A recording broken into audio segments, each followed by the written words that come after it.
रो अनुहार ओके हामी चाहिँ दिदीको चप्पल दिदीको एकबार चप्पल हेरौँ न होइन होइन अघिको हिल त फेर्नु भयो हामी आज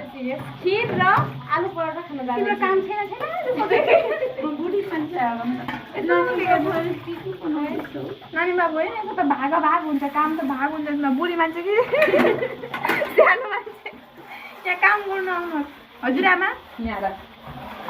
अहिले म पनि सुत्नु जान्छु यहाँ पाकिसकेको के गाना याद आयो यो देखेर के गाना याद आयो अब यहाँमा चाउल भिजाउँछु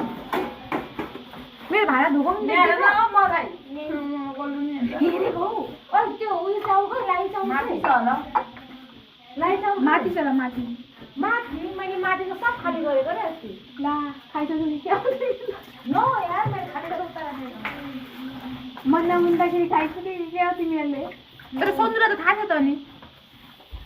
के मलाई थाहा थियो त्यहाँ चामल छ भनेर दिदीले सारेको हामीले सारेको होइन हामी दुईजनाले सानो पोलिथिनमा छ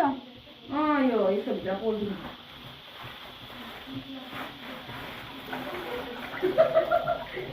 होइन यो पोलिथिनमा राखेको छौँ हामीले म क्यामेरामा नबस्ने मान्छेलाई चाहिँ क्यामेरा टङ्गै आगे टङ्गाइदिएको छ अब त्यो पानी हात पुरा उयो छ केही बात छैन कोही बात छैन म चेहरा देखाउनुमा कम्फर्टेबल छु अहिले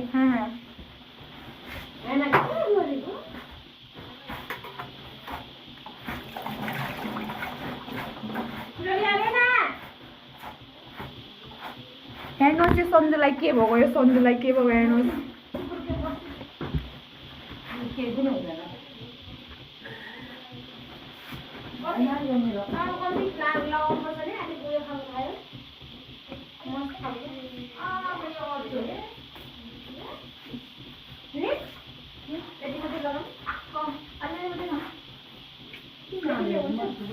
आटा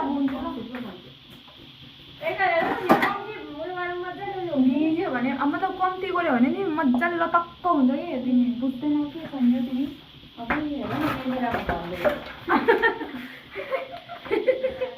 के अरे बाहिर भने त ठिकै छ त के मेरो किन भनेर चाहिँ क्याप्चर भइसक्यो त्यहाँ अब के हुन् अब यही त मजा आयो धुलाएर अनि तिमी खाँदैनौ खान्छौ नि ओके पुरा बुझ्नुपर्छ मैले के गर्नु अरे सब्जी के बनाउने हो पराठासँग ए चटनी आलु छ सरी त्यो आलुको सब्जी टमाटरको चटनी ए टमाटरको चटनी मैले त्यो आलु बोइल त पराठाको लागि